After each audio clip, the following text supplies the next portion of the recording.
Hello and welcome to NONI, Yanga's flagship talk show where we discuss the topics that you, our viewers at home, are talking about just a little bit louder. I'm Mercy Ajisafe and today I'll be asking my guests this question. Why are black women held to a higher moral standard sexually? I know, it's a big one, isn't it? We're getting right in there. What can you say? This is NONI and we do get right in there. So who are my guests? Well, joining me today are presenter Monique Pink. Hello. DJ and banker Akin Bajomo. Hi. And dance fitness instructor and nutrition consultant Natal Brandy. Hi. Wow, what a panel. Welcome everyone. Thank you so much for joining me. In 2017, a study found that black girls as young as 5 are already seen as less innocent and in need of less support than white girls of the same age. Heartbreaking, I know guys, I know. Now this presumption leads teachers and authority figures to not just treat black girls as older than they actually are, but also more harshly than white female students, with the disparity being particularly wide for 10 to 14-year-olds, as if they didn't have enough to deal with. Now if that wasn't bad enough, as black girls mature, the report noted that they are subjected to sexualization, with people accusing them of being fast or of trying to attract male attention with their clothes. Now, in a 2018 report, the National Women's Law Centre noted that black girls are more likely to be penalised for wearing the same things as other girls, and their bodies often sexualised by teachers and school authority figures, who then punish them for minuscule or non-existent clothing infractions. Now, taken together, these presumptions lead to black girls being held to a different standard and facing punishments for not fitting a specific definition of quiet, reserved femininity. You know what I would say, but you know what, I can't say it, so let's just move on. As a black woman in one of the focus groups observed, and I quote, "We're told to be smaller, quieter, lighter, and prettier." So panel, these are the facts. What do you think the problem is? So we're going to discuss this. Now, one of the things I really wanted to talk about, guys, is that you've heard all the information, you've read the studies. You know, as young black women, we are often characterized and sexualized from a very, very early age. Now, this leads to a lot of problems. Now, you know what, before I say any more, I think I will start with you, Monique Pink. Now, why do you think black women are held to a higher moral standard sexually? I think that, well, we've always been sexualized and objectified for quite some time now. And to be honest, I don't, like I was saying. Wait, Monique, you just flicked the hair. As in, the point was about to be serious. Please, continue. I think it's all to do with body structure, if I'm honest, and body features and physical elements. But, you know, all of that is predominantly from a black woman. When you think of a black woman, you think of, you know, the big booty, you think of the big lips, you think of the big boobs, maybe not mine, but... I see they look quite big for me. I mean, like, let's not get into it. I mean, Monique, I mean, like, if we're going to get, I think, you know, no, definitely. I don't know if it's... No, you're ripping. I think so. Okay? Oh, definitely. I think she's right. No, definitely. No comment, you don't need to comment. That'll go into a whole different topic. Right? As we were. And obviously, like, for instance, like Serena Williams, let's just move on to that now. Now, she had, I'm not sure what the tournament was called, it was the French Open or something like that. And she wore like a black catsuit. Did you see what she was wearing? Exactly. I thought she looked real hot, to be honest, but yeah. And, you know, after that, they said that they were going to ban it and that she wasn't allowed to wear anything like that. And I know they do have strict rules about clothing and attire and stuff when they're, you know, playing tennis. But, you know, for me, it's just like, you can tell that a black woman is being sexualized, because why is it okay for, say, for instance, I don't really want to say a white woman, but a non... It's fine, you can say Caucasian or non-black. Okay, a non-black woman. If she was to wear the same outfit, would she have been treated the same way? You already know the answer. I mean, I know that, but do you know what I mean? But is that because... Double standards, in it. But this is the thing. Is it because of race or is it because of the body features? Bringing back to my first point, because, you know, stereotypically, like I said, a black woman has that voluptuous figure. Yes. 100%. As opposed to, say, a white woman who's slender. Do you see what I'm saying? Yeah. So, I mean, it's terrible. It's a terrible thing. It's funny that you actually mentioned Serena Williams, because I do have an expert from an article written by Chitra Ramaswamy from The Guardian. Now, he said that black women's bodies are othered, sexualized and dehumanized. In Williams's case, this happens to an appalling degree. Now, whether it is fellow players stuffing towels down their shirts and shorts in a mockery of her physique, or commentators banging on about her aggressive play.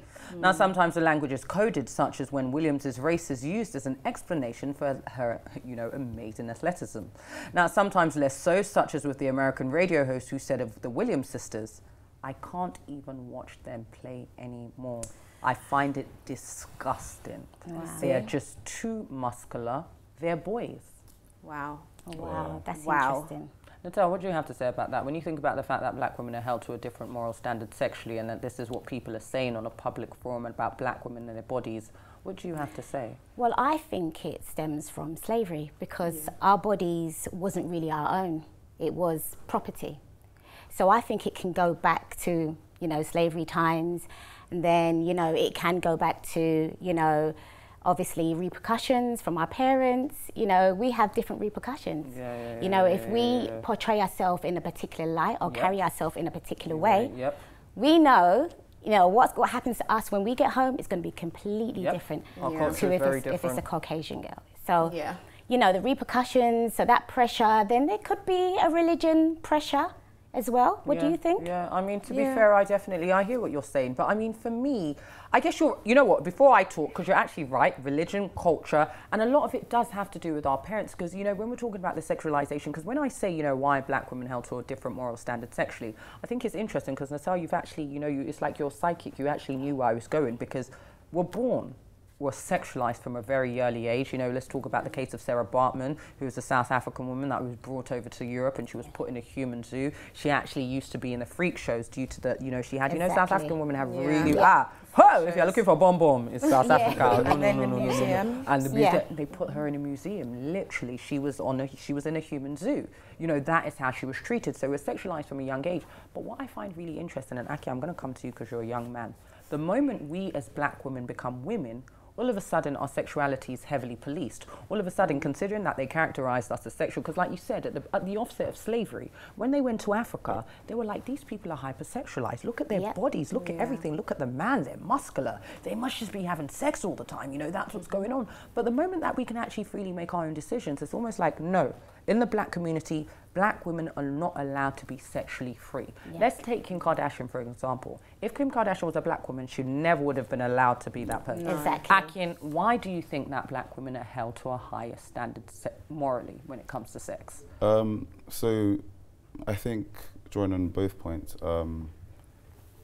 the body structure is very key, very, very key point. As well as you said, race does play into it. And you find that from the onset, from a younger age, when they start to develop at a faster rate than their peers, there are the perverted teachers that might start thinking and having all types of thoughts about their students, which is quite disgusting in my opinion. But in the same vein, when you think about the race side of things, I feel like there is almost this subconscious that the black woman should be almost suppressed. So at a younger age, they can do that in terms of sexualizing and saying, oh, don't wear this to school, while your friends can wear, your friends of other races can wear it to school. But when they do grow older and, develop, some sort of, independence and, a name for themselves and the confidence to actually speak up, the reverse is the case, because they feel the need to still suppress them. But the only way to do that is to say, actually, no, you can't be as sexual as you want to be. We think, you're, a lot of people use certain types of words to describe black women when they act in certain ways that other races will act. And I think religion and culture are definitely the most prominent things to think about, the most prominent factors to consider, especially from the fact that in a lot of African and black backgrounds, from a young age, you're born into religion. You're put to you're made to assume certain ways of life are the right way, or you're the bad egg, or the black sheep of the family. And even when it comes to things like losing virginity and things like that, you find that because I don't know if it's because of the parents, pressure from parents, a lot of young black women don't feel comfortable discussing sex or sexuality with their parents. You are very right. That is something that we do experience. It's funny you said that, because that led you as you know, I actually had to ask him, because he is a young black man, an extremely intelligent young black man. Now, as black women, very quickly, how does that make you feel? The fact that you know that your sexuality is consistently and constantly being policed, while you've been told as a teenager that you're hypersexualized, you're looking for attention of boys, you're looking for this. How does it make you feel as black women? It doesn't make me feel good at all.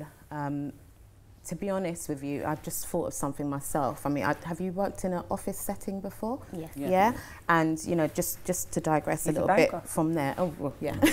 I should have known that. But even like, for instance, working in an office setting, like, I don't like keep saying the white woman. Okay, let me get comfortable. Listen, baby, this is NONI. We gonna say it, listen. So basically, like, I'll see like all the white girls wearing the short mini skirts, and, you know, to be honest, they look quite elegant. They do look good, and I always say to them, I could never wear that because I'll look like I'm about to go clubbing, or I'm going out for the night. That's it, I'm ready. Yeah. But then they're like to me, oh no, why don't you? And I'm thinking, the standards are different. It's a different standard. Yeah, and I did try it once, and all eyes were on me. All eyes were on me, and I felt the side eyes. I felt them, and I was like, oh my God, but how comes, you know, Lucy can do it, but I can't? Well, why is that? And I've always questioned that, and it's never made me feel good, because I feel like I have to dress a certain way, or, you know. Yeah. So. I know.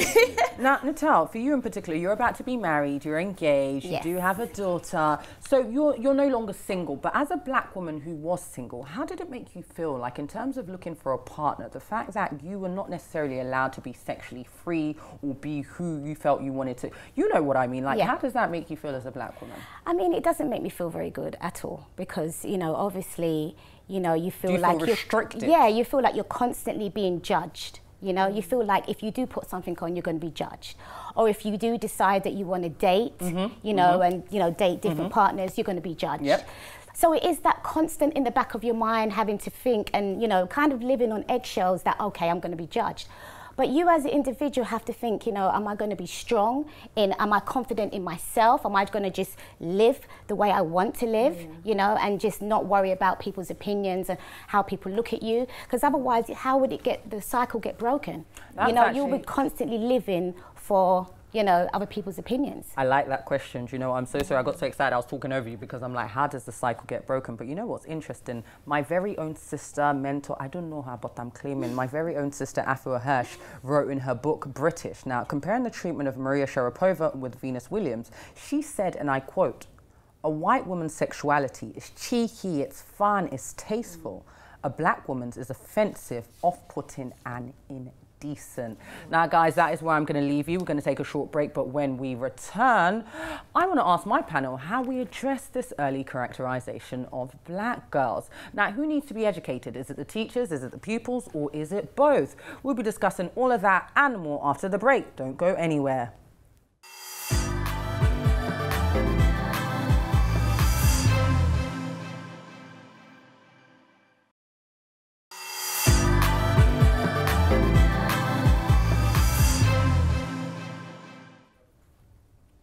Welcome back. You're still watching NONI with me, Mercy Ajisafe, and my amazing guests, Monique Pink, Akin Badramore, and of course, Natal Brandy.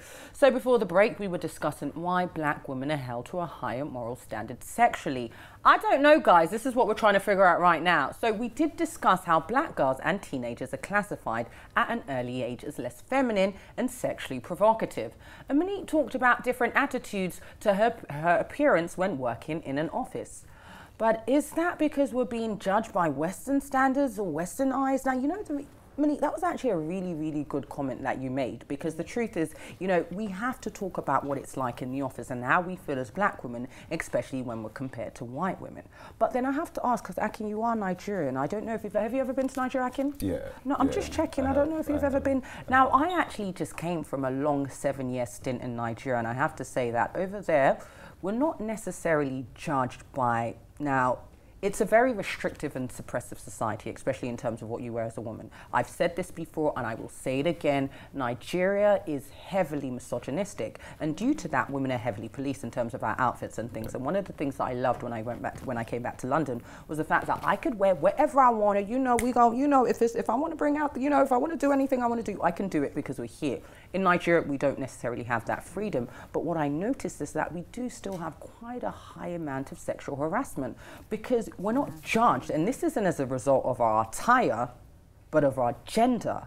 So what worries me a bit is, are we safe anywhere? Because if we have these challenges as black women in the Western world, then we also have these challenges in Nigeria. Now, you're Jamaican, Monique, and I know that it's not that different in Jamaica. Now, when you look at the way women are sexualized and the way they're treated, as a Jamaican woman, would you say that there's a difference? Would you say that, Jamaican men may be a little bit more accepting of white women being, who they want to be sexually and being free, but with the Jamaican women, they're a little bit more restrictive, and they're like, nah, you can't do that. You're married. Like, is there a part of that? Is there an element of that? Oh God, this is for me to say this now. I'm going to upset all of my family. Oh dear. Oh dear. No, to be honest with you, I don't think so. I think we can be quite free. Yeah, because you guys are Jamaican, innit? And I was going to say.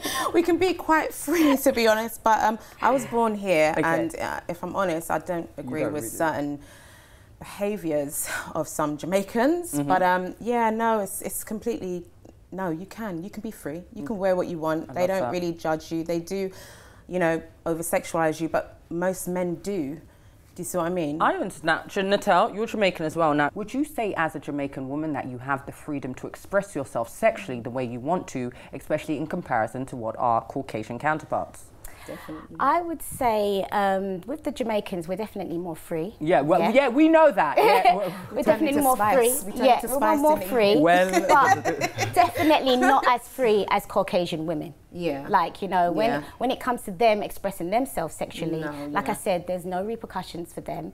They can kind of do what they want, and, they're not coming home to any kind of stress or headache. So we still are, Jamaican parents are still more strict when it comes to Caucasian women. So we still do have that pressure, but I wouldn't say as much as when it comes to the African culture. You're Jamaican, well, we're both Jamaican, right? Yeah. Do you feel that they're more strict in Jamaica or in the UK? Because that's two different, do you see what I mean? Two different demographics in many ways. What do you...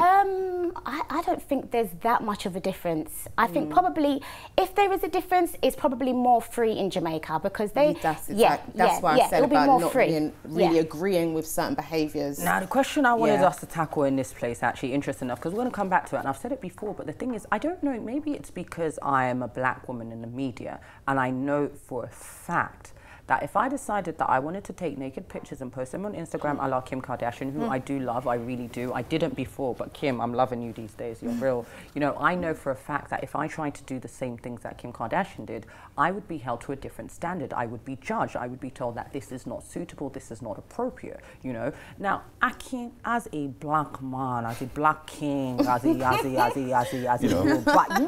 just let them know. Obviously, come on. I wanted to ask you, so we understand that black girls are dehumanized. We understand they are, characterized as, over-sexualized and all of those things. Who do you think needs to be educated? How can we change this narrative? Is it the parents? Is it the teachers? Is it authority figures? Is it us ourselves? Like, what needs to happen for us to at least feel, at the end of the day, we know what's happened. We understand our background, we understand colonization, but what can we do to almost feel like we're on the same playing field, at least emotionally, as our Caucasian counterparts? So to start with, I'll say the issue has to be addressed at several levels. So from a young age, I think there has to be a lot more awareness in terms of people of other races, people from different races, to the teachers, to the students, to the parents. They all need to be, educated. People need to be aware that certain students might develop at a different rate to other students, similar to like swimming. Certain people of different races will be able to swim, others might not be able to catch on as quick as possible, as quick as the others. I would say in terms of social media as well, I think we're also responsible. That's interesting. Go on. Not to come for black girls or anything. Come for us, come for us, you're surrounded. But a lot of the time on social media you find videos of people twerking and dancing in some, you know, really sexually, you know. Are you saying that we're objectifying ourselves? Yes, there is some level of self. But then that's interesting because you've actually, I wanted you to say that because you've led me into my point. Isn't it our prerogative as individuals to, you know, to behave in that way? Because at the end of the day, let's talk about the pulling culture. Now, the pulling culture is not really something that happens in the black community, you know, where people go out on the weekend, they pull, they kiss, they may go out and have one night stands. This is almost like a rite of passage for every young Caucasian person. But for some reason that there doesn't, you know, I don't know, maybe it's because it's not a public thing, it's a way of life that we know about, but they're not policed, they're not given a hard time. They do find husbands. In fact, they find fantastic husbands who let them be stay-at-home wives and live in the mansion, go to the country on the weekends. Their lives are not affected by the sexual decisions that they make. But as a black woman, we know what can happen if you run the risk of getting a reputation. Your lives are heavily affected by the decisions you make sexually. You know, that we've been, it's an interest. Natal, what do you have to say about that? How does that make you feel? Well, you know, in the black culture, we have this thing about shame, don't we? We do. We have this thing about shame. And that is always in the back of our mind. We don't want to shame our parents. We don't want to shame our culture. So then, yes, you know, we do feel that, you know, that pressure. But I feel like we can... Who needs to be educated? How do we change this narrative? Is it the teachers? Is it the parents? Is it the authority figures? Is it us? What do we need to do? Us. Everybody. Everybody. Because the studies, you know, that we just learnt about, you know, they probably don't know about this. And I think more people need to know and be aware so that we can make a change. And very quickly, because we really don't have time, this has just segued into something else. How does it make us feel as black women? You already demonstrated that we have this, we have that. Right now, we live in a time where people are, you know, are modifying their bodies. You have women, white women, Asian women, women of different sorts of ethnic backgrounds, modifying their bodies to suit the black feminine ideal. Now, they are being held as gorgeous and stunning and sexy, where some of us can't even go to the office in what we want to wear for the fear of, you know, looking for certain attention. How does this make you feel? And do you think that this is a very dangerous message that we're sending to young kids, both black and white, that, you know what, it's like the whole dreadlocks thing. Okay, you can have dreadlocks, Marc Jacobs on your runway because it's cool, but as a black woman, I can't do that. How does that make you feel? Do you think it's a dangerous thing that we're going? I think it is quite dangerous. It's quite dangerous. I don't think it's not great at all. If anything, it will build insecurities amongst black people, I think. What kind of insecurities? Like not being less than. Being less than. That's what I was hoping. So why is it okay for you know, a non-black person to, for instance, be twerking, and then it's all like, yes, she did that. The minute that a black person does it, and they're distasteful or ratchet, it's like, you know, you end up being... Every time you see a white woman do one struggle twerk, everyone's like, woo! It's like, yeah, 10 out of 10, 10 out of 10. And I'm thinking, okay, oh, really? Okay, I'll give her a 4. She did try. You know? 2.5. You know, but no, it's not good. It doesn't allow you to be yourself. So who needs to be educated? How do we change this narrative that we're constantly talking about? Because I think it's so important, because at the end of the day, the truth is that you know, I don't judge. You know, you do what you want to do, but all I'm saying, what I'm fighting for is for black women to be able to have the same sexual freedom as their counterparts. I agree. If you want to go out at the weekend, I'm not saying you should, but if you want to go out on the weekend and, you know, sleep with different people and come home, that should be down to you, not down to your race. It shouldn't be determined by your ethnic background. Yeah, I agree. Are we in agreement? 100%. We're in agreement. Oh gosh. So I'm just looking at my panel. You guys are amazing. Honestly, you came on today, and I really have to say, I really appreciated having every single one of you. Monique Pink, girl, you fabulous with everything. That body, let them know. Mr. Badgermore, thank you so much. It was actually a pleasure to have you on the show. I'm so happy to have a young black man who has a lot going up here. Please continue to talk. Miss Brandy, Miss Natal Brandy, thank you so much for joining us. It was absolutely amazing. You guys spoke so well, and it's, you know, this is something that we've talked about before, so I'm glad that we had this platform and this forum to speak about it. Well, guys, it's almost that time. I know. It's that time that we have to go. But don't worry, guys, because we will be back. We definitely will. Well, that's it from me, Mercy Ajisafe, and my fantastic guests. They have been absolutely amazing. Of course, once again, it's Monique Pink, Akin Badgermore, and Natal Brandy.